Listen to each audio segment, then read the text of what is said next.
विद्यार्थियों को कुछ विद्यार्थी अभी नए होंगे, कुछ विद्यार्थियों को अभी जानकारी नहीं होगी।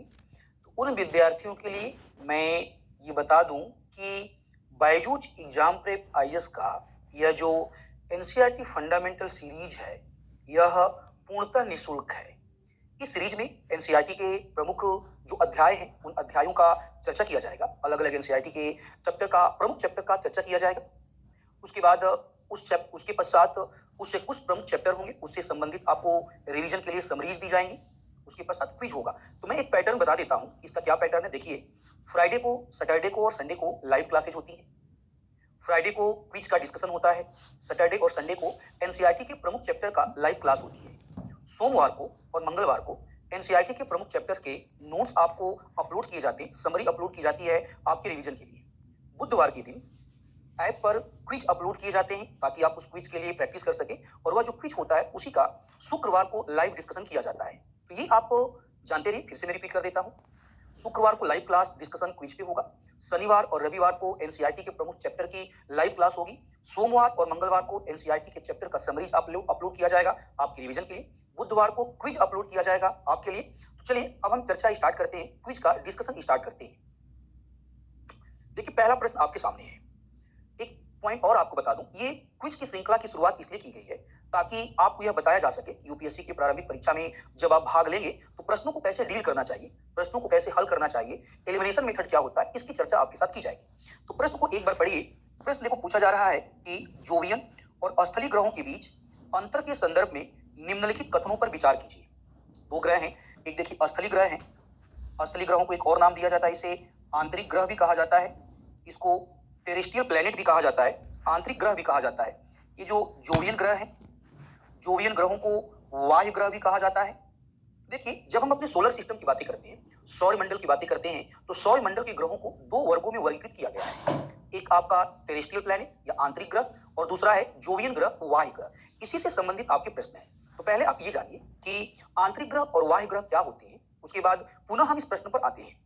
देखिए, यहाँ पे एक फिगर दिया गया है। इस फिगर में आप देख सकते हैं कि ये सूर्य है, ये सूर्य है। सूर्य के समीप आपको ग्रह दिख रहा है मरकरी। बुध है, बुध के समीप आपको ग्रह दिखेगा शुक्र है। शुक्र के समीप जो ग्रह है उसका नाम देखिए पृथ्वी है, और पृथ्वी के बगल में जो ग्रह है उसका नाम मंगल है। ठीक, उसके बाद आप देखेंगे सौर मंडल का सबसे बड़ा ग्रह है जिसका नाम है जुपिटर या बृहस्पति।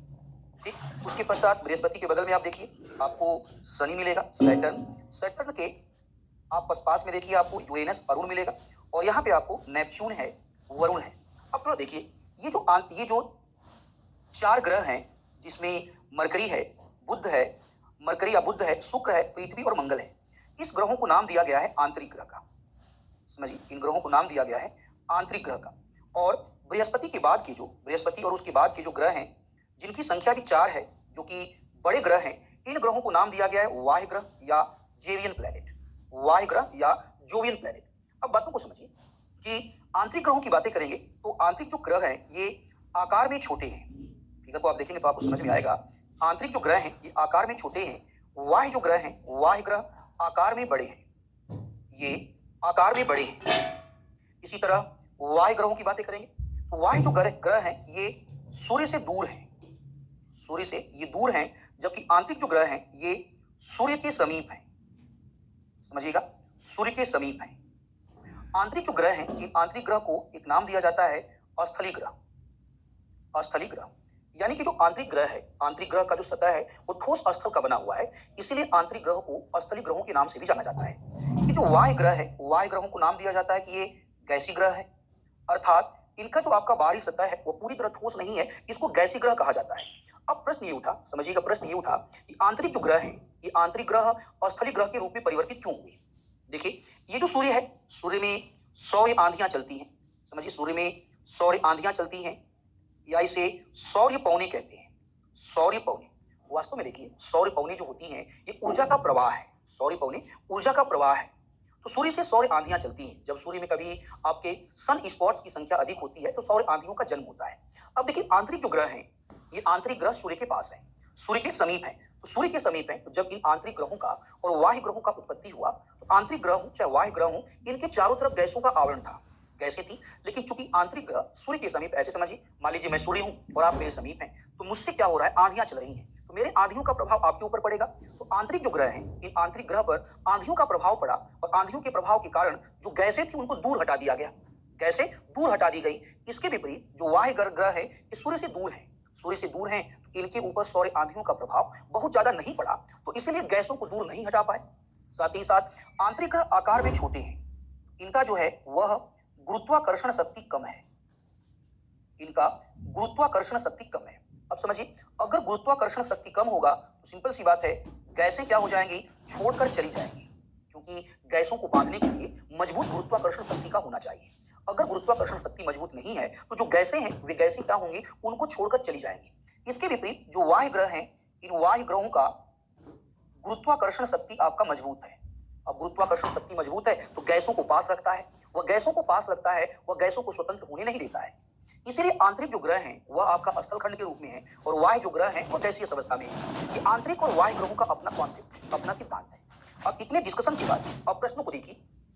पहला ऑप्शन क्या कह रहा है कि पहले 4 ग्रह पृथ्वी के समान है और जोवियन कहलाते हैं, जबकि शेष 4 ग्रह स्थलीय हैं जो बृहस्पति के समान है। ये स्टेटमेंट गलत है। पहला स्टेटमेंट क्या है, गलत है। पहले जो 4 ग्रह पृथ्वी के समान है इसे जोवियन नहीं, इसे कहा जाता है स्थलीय ग्रह। ये स्थलीय ग्रह है, ये जोवियन ग्रह नहीं है, तो पहला स्टेटमेंट गलत है। ठीक, दूसरा स्टेटमेंट क्या है आपका, स्थलीय ग्रहों का निर्माण मूल तारे के निकटवर्ती क्षेत्र में हुआ था, जबकि जोवियन ग्रहों का निर्माण काफी दूर स्थान पे हुआ था। ये बिल्कुल सही है। स्थलीय जो ग्रह हैं वो सूर्य के समीप उपस्थित हैं और वाह्य जो ग्रह हैं वो सूर्य से दूर उपस्थित हैं। तीसरा देखिए, सौर पवनें इतनी तीव्र नहीं थी कि जोवियन ग्रहों से गैसों को हटा सके, ये भी आपको बताया गया, क्योंकि दूर था तो सौर आपका जो पवनें थी उनका प्रभाव कम था। स्थलीय ग्रह छोटे होते हैं और उनकी गुरुत्वाकर्षण शक्ति कम होती है, जिसका अर्थ है कि वे गैसों को बंधित नहीं कर सकते हैं। यह भी स्टेटमेंट सही है। अब देखिए प्रश्न क्या पूछा है, प्रश्न पूछा है उपर्युक्त में से कौन सा कथन गलत है। याद रखिए, आपसे गलत स्टेटमेंट पूछा हुआ है तो 2 और 3 स्टेटमेंट तो सही है, पहला स्टेटमेंट क्या है, गलत है, तो हमारा आंसर हो जाएगा 1। हमारा आंसर क्या होगा, 1 होगा, तो हमारा आंसर हो जाएगा सी, क्योंकि यहाँ पे गलत पूछा हुआ है। समझिए, अगर मान लीजिए गलत नहीं पूछा होता, सही पूछा होता, तो हमारा आंसर होता 1 और 3, लेकिन हमसे पूछा है कौन सा स्टेटमेंट गलत है। देखिए, ऐसे प्रश्नों को सॉल्व करने में समस्या आती है। क्यों समस्या, इसलिए नहीं आती कि आपको नहीं आता, समस्या इसलिए आती है कि जो विद्यार्थी हैं वो विद्यार्थी क्या करते हैं, ऐसे प्रश्नों को गलत पढ़ लेते हैं। जहां लिखा है गलत नहीं है, गलत पूछा हुआ है, लेकिन वो सही का जवाब देकर चले आते हैं। ऐसा इसलिए होता है क्योंकि ये ह्यूमन फॉल्ट है, आपने घर पे प्रैक्टिस नहीं किया है, आपने अच्छे से प्रश्नों को पढ़ा नहीं है, इसलिए ऐसे प्रश्नों का उत्तर गलत हो जाता है। चलिए हम अगले प्रश्न की तरफ चलेंगे। अगला प्रश्न है, सागर नीतल प्रसरण के संदर्भ में निम्नलिखित तथ्यों पर विचार कीजिए। देखिए, आपसे पूछा जा रहा है सागर नीतल प्रसरण, नीतल प्रसरण, समझिएगा। आप कुछ नहीं करना, आप लोगों को जो शब्द यहाँ पे लिखा हुआ है उस शब्द को तोड़ने का प्रयास कीजिए। अगर शब्द को तोड़ा जाए, देखिए, एक पार्ट है आपका सागर, दूसरा जो पार्ट है आपका नीतल है, और तीसरा जो पार्ट है ये है आपका प्रसरण। प्रसरण, सागर नीतल का मतलब हुआ सागर के नीचे का तल, सागर का नीतल या बॉटम, सागर का नीतल। प्रसरण का मतलब होता है फैल रहा है, समझिए, प्रसरण का मतलब होता है फैल रहा है, यानी कि सागर का जो नीतल है ये फैल रहा है, इसी को कहते हैं सागर नीतल का प्रसरण। देखिए, सागर नीतल के प्रसरण का जो सिद्धांत है, आप एनसीईआरटी पढ़ेंगे तो आपको लिखा हुआ मिल जाएगा, हैरी हेस के द्वारा दिया गया था। हैरी हेस ने सागर नीतल प्रसरण का सिद्धांत दिया था। ठीक है, अब देखिए थोड़ा सा समझिए। देखिए, यहाँ पे एक फिगर बनाया गया है और इस फिगर से आप समझिएगा। पृथ्वी का जो आंतरिक भाग है, पृथ्वी का जो आंतरिक भाग है, पृथ्वी का आंतरिक भाग देखिए गर्म है। आंतरिक संरचना के टॉपिक में आपको पढ़ाया गया कि आंतरिक भाग गर्म है। आंतरिक भाग चूंकि गर्म है तो गर्म होने के कारण पृथ्वी के आंतरिक भाग से संवहन धाराएं चलती हैं, संवहन धाराएं या संवहन तरंगें पैदा होती हैं। संवहन तरंगें वास्तव में ऊष्मा का प्रवाह है। अब ये संवहन तरंगें ऊपर जाती हैं और ऊपर जाकर के फैलती हैं, समझिए। अब तरंगें जब ऊपर जाके फैलेंगी तो ये क्या है, सागर नीतल है। सागर नीतल, ये सागर नीतल पे तनाव पैदा करती है, सागर नीतल को खींचती है। देखिए, सागर नीतल को जब खींचती है तो इसके कारण क्या होता है, सागर का जो नीतल, ऐसे समझिए मेरा हाथ है सागर नीतल और नीचे से संवहन तरंग आके फैल रही है, तो सागर नीतल को ऐसे फैलाती है। और सागर नीतल को जब फैलाती है, देखिए फिगर में, सागर नीतल जब फैलता है तो सागर का जो नीतल है वो एक दूसरे से दूर जाने लगता है।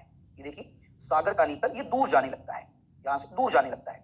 नीतल जब दूर जाता है, यहाँ पे एक दरार पैदा होती है। देखिए, दूर जा रहा है, एक दरार पैदा होती है, दरार पैदा होगी। इस दरार से पृथ्वी के आंतरिक भाग का जो मैग्मा है वो सतह पे आता है, समझिए। आंतरिक भाग का जो मैग्मा है ये सतह पे आता है, और आंतरिक भाग का मैग्मा जब सतह पे आता है इसी का नाम है ज्वालामुखी उद्भेदन।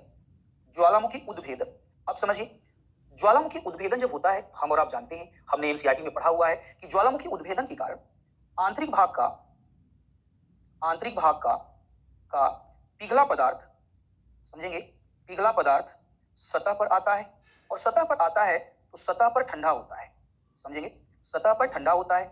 अब सतह पे जब ये ठंडा होगा तो ये ठोस बनेगा, और जब ये ठोस बनता है तो ठोस का मतलब चट्टान होता है। ये चट्टान आग से बनी होती है, इसीलिए ऐसी चट्टानों को नाम दिया जाता है आग्नेय चट्टान का।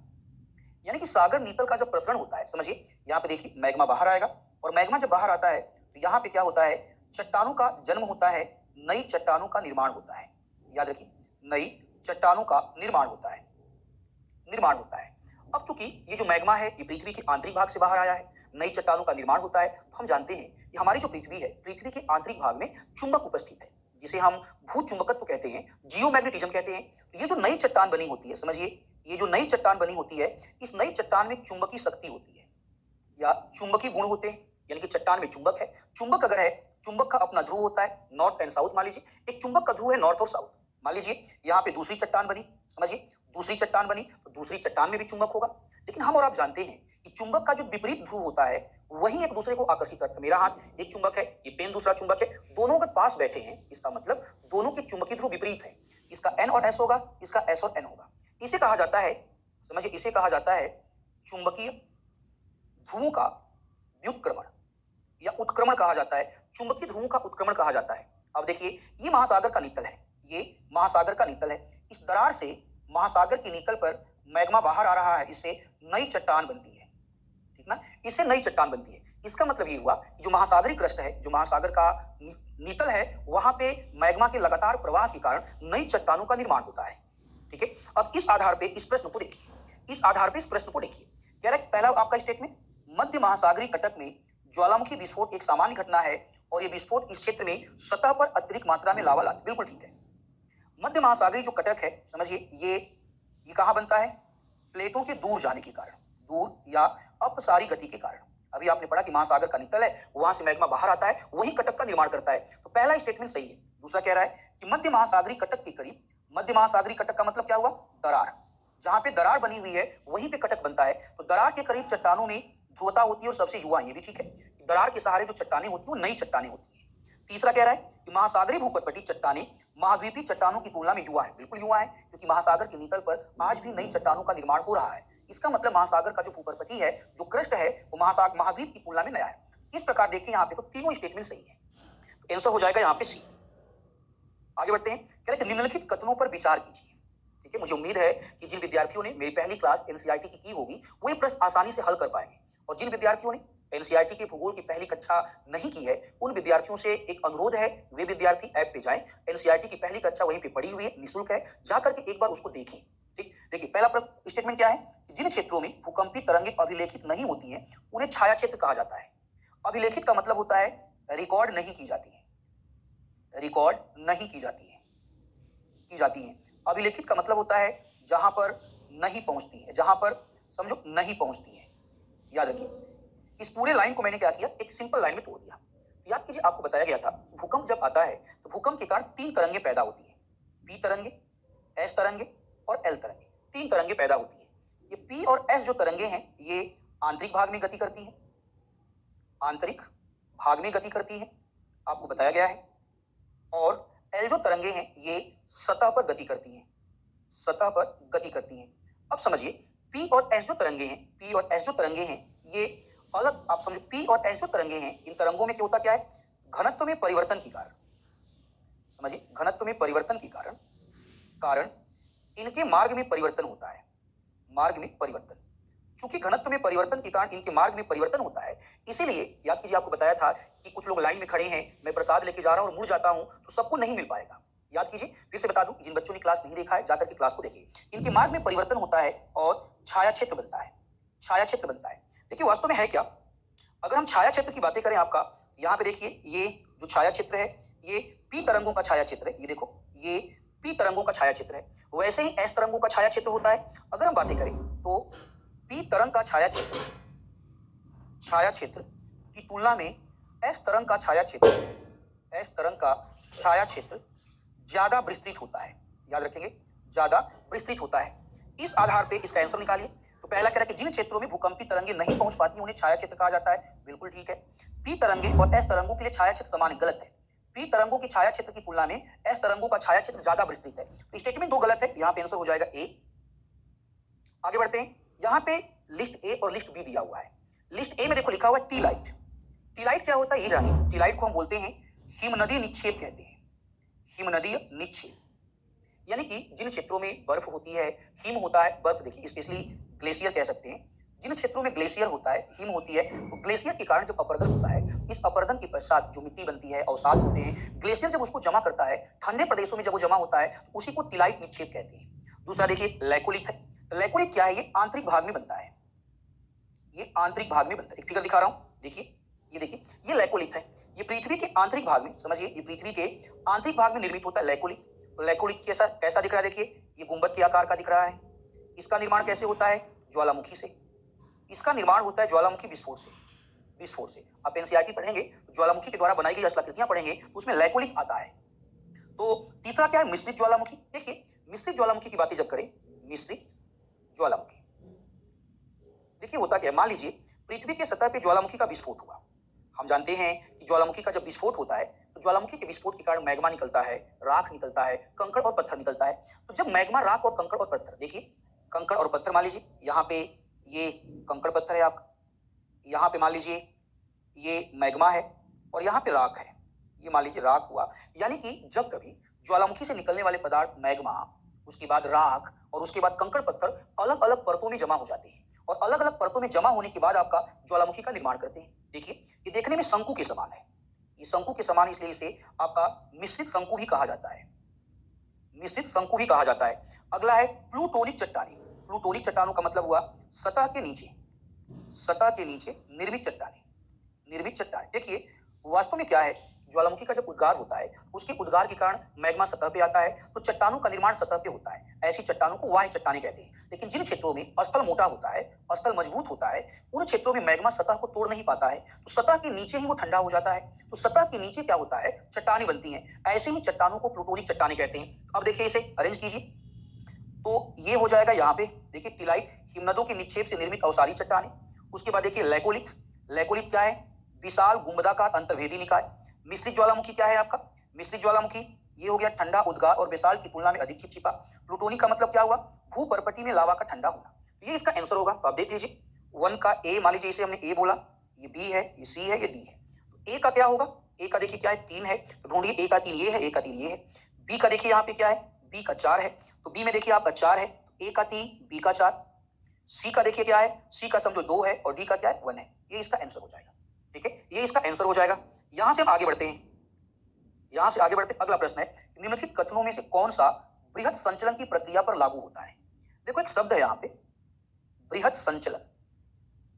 इंग्लिश में जानते रहिएगा इसको, इंग्लिश में बोलते हैं मास मूवमेंट, बोलते हैं मास वेदरिंग बोलते हैं। शब्दों को तोड़ दीजिए, मान लीजिए एक बृहत है और दूसरा है संचलन। संचलन, संचलन का मतलब होता है गति करना, बृहत का मतलब भारी मात्रा, समझिए।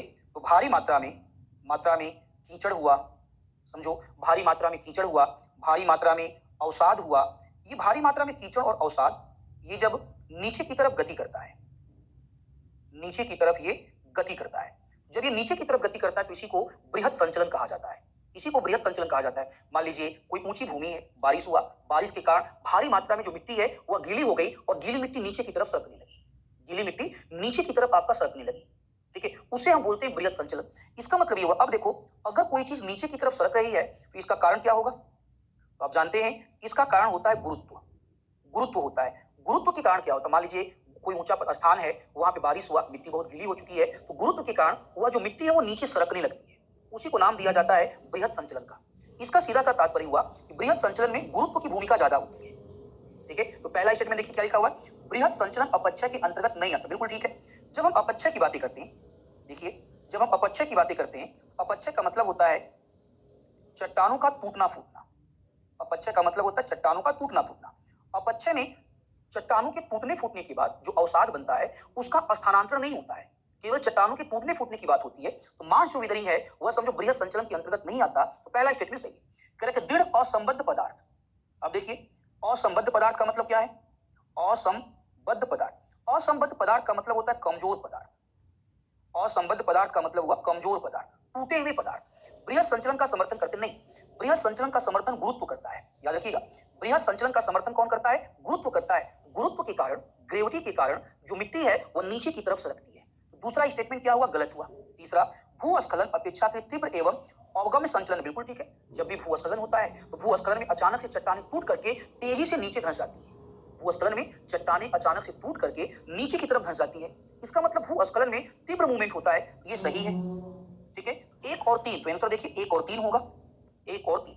आगे बढ़ेंगे, क्वेश्चन नंबर 6 देखो, कह रहा है कि ऑक्सीकरण में ऑक्सीजन के साथ मिश्रित होकर हाइड्रोक्साइड या ऑक्साइड का निर्माण करता है। ऑक्सीकरण निम्नलिखित में से किस भू आकृतिक प्रक्रिया का हिस्सा है? बातों को ध्यान से सुनिएगा। एक भू आकृतिक प्रक्रिया है जिसमें हम शामिल करते हैं अपक्षय को, समझिएगा अपक्षय को। अपक्षय का सीधा सा मतलब होता है, समझिएगा, सीधा सा मतलब होता है चट्टानों का टूटना फूटना या चट्टानों का विघटन एवं वियोजन। विघटन एवं वियोजन का मतलब होता है टूटना फूटना, चट्टानों का टूटना फूटना। अब ये जो अपक्षय देखिए 3 प्रकार का होता है। एक होता है भौतिक अपक्षय, एक होता है रासायनिक अपक्षय, रासायनिक अपक्षय, और एक होता है जैविक अपक्षय। समझेंगे, जैविक अपक्षय एनसीईआरटी में पढ़िएगा, आपको मिलेगा। जैविक अपक्षय का मतलब क्या हुआ? आपका जीव जंतु हो गए, समझो जीव जंतुओं के द्वारा चट्टानों को तोड़ देना। जीव जंतु के पैरों के नीचे का जो भाग होता है वो हार्ड होता है, कठोर होता है, तो जब ये दौड़ते हैं चलते हैं तो चट्टानों पे टक्कर होती है जिससे चट्टानें टूट जाती हैं, इसको जैविक अपक्षय कहते हैं। भौतिक अपक्षय क्या है? मान लीजिए दाब हुआ, उसके बाद वायु हुआ, ठीक, वायु हुआ, तापमान हुआ, समझो इसके कारण चट्टानों का टूटना, चट्टानों का टूटना। मान लीजिए चट्टाने, हमने दबाव बढ़ा दिया, चट्टान टूट गई, तापमान बढ़ाया, चट्टान चटक गई, ठीक है, इसे भौतिक अपक्षय कहते हैं। रासायनिक अपक्षय में क्या है? तो रासायनिक अपक्षय में देखो हम क्या शामिल करते हैं, आपका विलयन। विलयन का मतलब जल के साथ घुलना, जल के साथ घुलना। दूसरा आता है ऑक्सीकरण, समझिए ऑक्सीकरण। ऑक्सीकरण का मतलब होता है ऑक्सीजन का जुड़ना। और तीसरा होता है अपचयन, अपचयन। अपचयन का मतलब होता है ऑक्सीजन का बाहर निकलना, और ऑक्सीकरण का मतलब होता है ऑक्सीजन का जुड़ जाना। तो ऑक्सीकरण की जो प्रक्रिया है वह रासायनिक अपक्षय का भाग है। इस आंसर में से टिक कीजिए रासायनिक अपक्षय। तो आपका याद रखना ऑक्सीकरण और अपचयन की जो प्रक्रिया है वह आपका रासायनिक अपक्षय का भाग है। आंसर होगा आपका रासायनिक अपक्षय। आगे बढ़ते हैं, क्वेश्चन नंबर 7। देखिए लिस्ट ए में यहाँ पे अस्ताकृति दिया हुआ है और लिस्ट बी में निर्माण का कारण दिया हुआ है। देखिए लिखा काष्ठ अस्ताकृति। काष्ठ का मतलब होता है चूना प्रधान, काष्ठ का मतलब होता है चूना प्रधान अस्ताकृति। अब देखो चूना प्रधान जो अस्ताकृति होती है यह कैसे बनती है? यह बनती है आपका भौम जल के कारण, ये बनती है भौम जल के कारण, आंतरिक जल के कारण। भौम जल जो होता है वो चूने को घोल देता है, और चूने को घोलने के कारण क्या करता है? चूना जब घुलता है तो घोलने के कारण अस्ताकृतियों को जन्म देता है। अगर हम काष्ठ अस्ताकृति की बातें करें, मैं कुछ नाम लिख देता हूं, आप एनसीईआरटी से जरूर पढ़िएगा इसे। मैं कुछ नाम लिखूंगा, आप एनसीईआरटी से पढ़ेंगे। इस क्लास का उद्देश्य केवल आपको एनसीईआरटी क्लास में लाइव डिस्कस करना नहीं है, अपितु आपको होमवर्क देना भी है ताकि आप घर पे जाकर के पढ़ें। इसमें देखो आता है, ये घर पे जाके आपको पढ़ना है, बिलियन रंध्र होता है, इसमें आपको दो लाइन आएगा, इसमें आपको युवाला आएगा, इसमें आपको पोलजे आएगा, ये घर पे पढ़ना है, पोलजे आएगा, इसमें आपको खिड़की आएगा, इसमें आपको स्टैलेक्टाइट आएगा, और इसमें आपको स्टैलेग्माइट आएगा। ये घर पे जाके आप पढ़िएगा, ये आपका होमवर्क है, ये घर पे जाके पढ़िएगा। तो पहला जो हम देख रहे हैं ये सुमेलित नहीं है, यहाँ पे भौम जल होगा। समप्राय मैदान बिल्कुल ठीक है, ये प्रवाहित जल, प्रवाहित जल का मतलब नदी के द्वारा। समप्राय मैदान एक समतल मैदान होता है जो नदी के द्वारा बनाया जाता है। भी आकार की घाटियां, भी आकार की जो घाटियां हैं ये नदी बनाती है, ये नदी बनाती है, और नदी बनाती है समझो अपनी युवावस्था में, अपनी युवावस्था में। देखो ऐसे, ये भी आकार की घाटी कुछ ऐसे बनती है, ये आप देख सकते हैं, ये बनती है भी आकार की घाटी। तो युवावस्था में नदियां कटाव ज्यादा करती है, नदियों के द्वारा जब कटाव ज्यादा होता है तो भी आकार की घाटी बनती है, ये है भी आकार की घाटी। अब देखिए भी आकार की जो घाटी है इसके दो प्रकार हैं, भी आकार की घाटी के दो प्रकार हैं। एक होता है आपका गॉर्ज, एनसीईआरटी में पढ़ेंगे आप, और एक होता है कैनियन। एक गॉर्ज होता है और एक कैनियन होता है, ये भी आपका होमवर्क है, घर पे आप पढ़ेंगे गॉर्ज और कैनियन, ठीक है। जलोढ़ ये नदी के द्वारा निर्मित होता है। इसका मतलब ये हुआ कि दो सुमेलित है, समझो 2 और 4 सुमेलित है, और 1 और 3 क्या है आपका? सुमेलित नहीं है। अब प्रश्न देखो क्या पूछा हुआ है कि निम्नलिखित में से कौन से सुमेलित नहीं, कितने युग्म सुमेलित नहीं है? तो 1 सुमेलित नहीं है, और समझो आपका 3 सुमेलित नहीं है। 1 और 3 सुमेलित नहीं है, अर्थात 2 युग्म ऐसे हैं जो सुमेलित नहीं है। आंसर क्या हो जाएगा? 2 युग्म हो जाएगा। 2 युग्म 1 और 3 सुमेलित नहीं है। आगे बढ़ते हैं, क्वेश्चन नंबर 8। इसमें भी देखो वही बातें, लिस्ट ए और लिस्ट बी। यहाँ पे ए, बी बोलते हैं, सी और डी बोल रहे हैं। देखिए कह रहा है सीली भवन, एक शब्द लिखा हुआ है आपके सामने, सीली भवन। थोड़ा समझो सीली भवन होता क्या है। मान लीजिए ये कोई चट्टान है, सपोज कीजिए ये कोई चट्टान है, ये चट्टान क्या होती है, टूटती है, समझिए ये चट्टान मान लीजिए टूटती है और चट्टान के टूटने के कारण अवसाद बनते हैं, समझो चट्टान के टूटने के कारण अवसाद बनते हैं। अब ये जो अवसाद हैं, ये अवसाद जमा होते हैं, ये अवसाद निक्षेपित होते हैं, किसी स्थान पे जमा होते हैं, निक्षेपित होते हैं, और इनके निक्षेपित होने से एक चट्टान बनती है जिसका नाम है अवसादी चट्टान, जिसका नाम है अवसादी चट्टान। इसी प्रक्रिया का नाम है सीलीभवन, इसी प्रक्रिया को हम कहते हैं सीलीभवन। अब ढूंढिए जरा इसमें सीलीभवन को किससे मैच करोगे, देखो ये हो जाएगा अवसाद को ठोस चट्टान में बदलने की क्रिया। चलो दूसरा है भू आकृतिक प्रक्रिया। भू आकृतिक प्रक्रिया का मतलब क्या हुआ, भू आकृतिक, देखो भू और अगला है आकृति प्रक्रिया। भू आकृतिक प्रक्रिया का मतलब हुआ पृथ्वी सतह पर निर्मित आकृति, समझिए पृथ्वी के सतह पर निर्मित आकृति। अब पृथ्वी के सतह पर निर्मित आकृति कौन है, पर्वत है, पठार है, मैदान है। अब पर्वत, पठार और मैदान का निर्माण कैसे होता है, दो बलों से, एक का नाम होता है आंतरिक बल और एक का नाम होता है बाह्य बल, आंतरिक और बहिर्जात बल। इसी को बोलते हैं भू आकृतिक प्रक्रिया। देखिए कहां लिखा हुआ है, ये लिखा हुआ है आपका अंतर्जात और बहिर्जात बल। अगला लिखा है रेखांकन। रेखांकन का मतलब होता है एक सीधी रेखा में एक समतल में खनिजों का विकास होना, ये देखिए यहाँ पे सुमेलित हो जाएगा। अगला लिखा है परिवर्तन। परिवर्तन का मतलब होता है पर्वत के निर्माण की प्रक्रिया, ये यहाँ पे सुमेलित हो जाएगा। तो कर दीजिए सुमेलित, ए का क्या होगा 2, बी का क्या हो जाएगा 4, ढूंढिए ए का 2, बी का 4, देखिए सी का क्या है यहाँ पे 1 और डी का क्या है यहाँ पे 3, ये आपका आंसर हो जाएगा। तो ये जो क्विज का हम डिस्कशन कर रहे हैं ना, इसमें आपको होमवर्क भी मैं दे रहा हूँ, घर पे जाकर के आप पढ़िएगा। अगला प्रश्न है निम्नलिखित प्रमुख कथनों पर विचार कीजिए, कर लीजिए विचार। पहला स्टेटमेंट आपका 1 और 2, पृथ्वी को प्राप्त होने वाली ऊर्जा को आगामी सौर विकिरण के रूप में जाना जाता है। ऐसे देखिए ये हमारी पृथ्वी का सतह है, ये पृथ्वी का सतह है और ये सूर्य है। हम जानते हैं कि पृथ्वी के लिए ऊर्जा का जो सबसे बड़ा स्रोत होता है वो सूर्य होता है। तो पृथ्वी के सतह पे देखिए ये सूर्य का प्रकाश आता है, इस सूर्य के प्रकाश को कहा जाता है इंसोलेशन, इंसोलेशन या इसे सूर्यातप कहा जाता है। देखिए सूर्यातप का मतलब सतह की तरफ आने वाला, समझेंगे, सतह की तरफ आने वाला सूर्य का प्रकाश। पृथ्वी के सतह की तरफ जो सूर्य का प्रकाश आता है इसी को सूर्यातप कहा जाता है। अब सोचिए पृथ्वी के सतह की तरफ आने वाला सूर्य का जो प्रकाश है इसका एक दूसरा नाम है, इसे कहा जाता है शॉर्ट वेव रेडिएशन। पृथ्वी के सतह पे सूर्य का जो आने वाला प्रकाश है इसे शॉर्ट वेव रेडिएशन कहा जाता है, इसे लघु तरंग विकिरण कहा जाता है। ये शॉर्ट वेव रेडिएशन या लघु तरंग विकिरण होता है। अब देखिए कह रहा है कि पृथ्वी को प्राप्त होने वाली ऊर्जा को सूर्यातप कहा जाता है, बिल्कुल ठीक है, सतह पे जो प्रकाश आता है उसे सूर्यातप कहते हैं। पृथ्वी के पृष्ठ को प्राप्त होने वाली ऊर्जा का अधिकतम भाग दीर्घ तरंग के रूप में, गलत है, दीर्घ तरंग के रूप में नहीं, लघु तरंग के रूप में, लघु तरंग के रूप में प्राप्त होता है। तो 2 गलत हो गया। अब देखो ध्यान से, 2 गलत हो गया तो जहां जहां 2 है काट दो, एलिमिनेशन मेथड देखो, जहां जहां 2 है ये कट जाएगा और ये कट जाएगा। हमारे पास अब 2 ऑप्शन है। तीसरा देखो क्या है कि विभिन्न अक्षांशों पर आप बताइए, अलग अलग अक्षांश पे सूर्यातप की मात्रा अलग होती है। विषुवत रेखा पे सूर्यातप की मात्रा सबसे ज्यादा, ध्रुवों पे सूर्यातप की मात्रा सबसे कम होती है। तो विषुवत रेखा से ध्रुवों की तरफ जाने पर सूर्यातप की मात्रा कम होती है, अर्थात अलग अलग अक्षांश पे सूर्यातप की मात्रा अलग होती है। ध्रुवों पे सूर्यातप की मात्रा सबसे कम है, इसलिए ध्रुवीय जो प्रदेश होते हैं वो ठंडे प्रदेश होते हैं। विषुवत रेखा पे सूर्यातप की मात्रा सबसे ज्यादा है, इसलिए विषुवत रेखा के जो प्रदेश होते हैं वो गर्म प्रदेश होते हैं। तो तीसरा सही है, आंसर हो जाएगा बी 1 और 3। अगला है कि प्रशांत महासागर का गर्म और ठंडा होना वायुमंडलीय परिसंचरण को प्रभावित करता है। पहले ये समझिए कि वायुमंडलीय परिसंचरण क्या है। वायुमंडलीय परिसंचरण का मतलब वायुमंडल में वायु का प्रवाह, वायु का प्रवाह। अब देखिए वायु का प्रवाह 2 रूपों में होता है, एक होता है लंबवत और एक होता है क्षैतिज। मान लीजिए ये पृथ्वी का सतह है, यहां से वायु मान लीजिए ऊपर गई, फिर मान लो प्रवाहित क्षैतिज रूप में, समझो आपका ये देखिए, इस प्रवाह को हम बोलते हैं वायुमंडलीय परिसंचरण, इसे कहा जाता है वायुमंडलीय परिसंचरण। अब देखिए वायु का जो प्रवाह क्षैतिज प्रवाह होता है, इस वायु के क्षैतिज प्रवाह को पवन कहते हैं। और ये जो पवन है ये पवन दाबांतर के कारण प्रवाहित होती है, पवन दाबांतर के कारण पैदा होती है। अब ये जो दाबांतर है ये पैदा होता है तापांतर के कारण। तापांतर का मतलब तापमान में अंतर।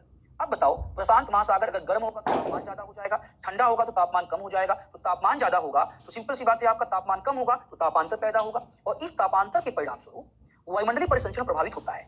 जब भी तापांतर में परिवर्तन होगा वायुमंडलीय परिसंचरण प्रभावित होगा। तो पहला स्टेटमेंट तो यहाँ पे सही है, पहला स्टेटमेंट सही है। दूसरा देखो लिखा हुआ है ITCZ। देखो ITCZ क्या है, शब्दों को देखो, I का मतलब है इंटर, इंटर, T का मतलब है ट्रॉपिकल, समझिए, T का मतलब ट्रॉपिकल है, C का मतलब है कन्वर्जेंस और Z का मतलब है जोन है। Inter tropical convergence zone, zone का मतलब हुआ क्षेत्र। प्रश्न उठा कि कहां पर, कहां पर? इसका जवाब मिलेगा पृथ्वी सतह पर। पृथ्वी सतह पे याद रखिए 5 से 12 डिग्री या 7 से 12 डिग्री का जो प्रदेश होता है इसी को ITCZ कहा जाता है। 5 से 12 या 7 से 12 डिग्री का जो प्रदेश होता है उसे ITCZ कहा जाता है। अब देखो होता क्या है, पॉइंट को समझिए, ये वास्तव में होता क्या है। देखिए ये मान लीजिए 0 डिग्री विषुवत रेखा है, ये मान लीजिए 5 डिग्री नॉर्थ है, ये 5 डिग्री साउथ है, यहाँ पे समझिए ये 12 डिग्री नॉर्थ है और ये 12 डिग्री साउथ है। ये देखिए 5 डिग्री नॉर्थ और 5 से 12 डिग्री, 5 डिग्री साउथ से 12 डिग्री साउथ, 5 डिग्री नॉर्थ से 12 डिग्री नॉर्थ। अब देखो यहाँ पे क्या है, ये 30 से 35 डिग्री है और यहाँ भी समझिए ये 30 से 35 डिग्री है। अब आपने पवन का नाम सुना होगा, इस पवन का नाम है सन्मार्गी पवन या व्यापारिक पवन। सन्मार्गी पवन में एक उत्तरी सन्मार्गी पवन है और एक दक्षिणी सन्मार्गी पवन। देखिए तो उत्तर से आती है उत्तरी सन्मार्गी पवन, देखिए ध्यान से, ये उत्तरी सन्मार्गी पवन है, इसे व्यापारिक पवन भी कहा जाता है, उत्तरी सन्मार्गी पवन। और दक्षिण से आती है दक्षिणी सन्मार्गी पवन, समझो दक्षिणी सन्मार्गी पवन। अब आप मानचित्र देखेंगे, मैप देखोगे तो उत्तरी गोलार्ध में लैंड ज्यादा है और दक्षिणी गोलार्ध में वाटर ज्यादा है। तो उत्तरी गोलार्ध में लैंड जब ज्यादा है तो उत्तरी गोलार्ध की सन्मार्गी पवन गर्म है, इसकी तुलना में अपेक्षाकृत, का मतलब दक्षिणी की तुलना में। और दक्षिणी सन्मार्गी पवन क्या है, ये अपेक्षाकृत ठंडी है। तो उत्तरी और दक्षिणी जो सन्मार्गी पवन देखिए इस प्रदेश में क्या हो रही है, इस प्रदेश में उत्तरी एवं, सुनिएगा, उत्तरी एवं दक्षिणी सन्मार्गी पवन का अभिसरण हो रहा है। उत्तरी एवं दक्षिणी सन्मार्गी पवन एक दूसरे की तरफ जा रही है, एक दूसरे की तरफ जा रही है, इसका अभिसरण हो रहा है। अभिसरण का मतलब कन्वर्जेंस होता है। सी जोन है तो ये क्षेत्र हो गया, अंतर है तो ये इंटर हो गया, ये ट्रॉपिकल रीजन से गर्म रीजन से आ रही है तो टी हो गया, inter tropical convergence zone, ITCZ। समझो ये उत्तर में है तो इसको NITCZ बोल देंगे और ये दक्षिण में तो इसको SITCZ बोल देंगे। अब देखो हो क्या रहा है कि पवने यहाँ पे आ रही है, पवने यहाँ पे ऐसे तक आ रही है और ऐसे समझो अभिसरित हो रही है और अभिसरण के पश्चात पवने ऊपर चलेंगी, ऐसे पवने अभिसरित हो रही है और अभिसरण के पश्चात पवने ऊपर चलेंगी। यहाँ पे अभिसरण होता है और अभिसरण के पश्चात जो पवने हैं ये ऊपर चलती हैं, इसका उत्थान हो जाता है। और आप NCERT में पढ़ेंगे जहां से पवन का उत्थान होता है वहां पे निम्न वायुदाब बनता है, यानी कि ITC है वो निम्न वायुदाब का क्षेत्र है। यहाँ पे निम्न वायुदाब इसलिए बनता है क्योंकि पवन अभिसरित होती है और ऊपर उठती है, इसी कारण से ITC में निम्न वायुदाब बनता है। अब इस आधार पर प्रश्न का उत्तर देखिए, कह रहा कि अंतर उष्णकटिबंधीय अभिसरण ITC में हवा उच्च सूर्यताप के कारण संवहन की वजह से ऊपर उठती। गलत है, संवहन की वजह से ऊपर नहीं उठती है, ये अभिसरण की वजह से ऊपर उठती है और अभिसरण की वजह से ऊपर जब उठती है तो ऊपर जाती है। और मान लो मेरा हाथ है, मेरे हाथ के ऊपर समझिए हवा है, ये हवा है, अगर इस हवा को ऊपर उठा दूंगा तो मेरे हाथ पे लो प्रेशर बन जाएगा, यहाँ पे लो प्रेशर बन जाता है। तो 2 गलत है और 1 सही है, तो आंसर होगा आपका 1, आंसर होगा आपका 1। तो ये 10 प्रश्न थे, 10 प्रश्नों का क्विज था जो आपके साथ डिस्कस किया गया। कल शाम को शनिवार, कल शनिवार है तो शाम को 6 बजे पुनः हम भूगोल के एक महत्वपूर्ण चैप्टर का लाइव डिस्कशन करेंगे। फिर से मैं रिपीट कर देता हूं कि सैटरडे फ्राइडे को लाइव क्विज का डिस्कशन होता है, सैटरडे को और संडे को NCERT के प्रमुख चैप्टर का लाइव डिस्कशन होता है, मंडे और ट्यूसडे को NCERT के चैप्टर की जो समरी होती है वो ऐप पे अपलोड किया जाता है ताकि आप उसको डाउनलोड करके पढ़ सके। वेडनेसडे को ऐप पर क्विज अपलोड किया जाता है ताकि आप क्विज दे सकें और उसी क्विज का फ्राइडे को डिस्कशन होता है। ठीक है, तो आज की क्लास का समय समाप्त हुआ, उम्मीद है आपको पसंद आया होगा। ऐसे ही और सेशन के लिए अपने दोस्तों को भी बताइए और दोस्तों से बोलिए कि NCERT UPSC की सफलता में एक महत्वपूर्ण कदम है और इस आपके फ्री निःशुल्क कक्षाओं को ज्वाइन करें और इसका लाभ उठाएं। आज के लिए इतना ही, thank you very much, good night and sweet dreams.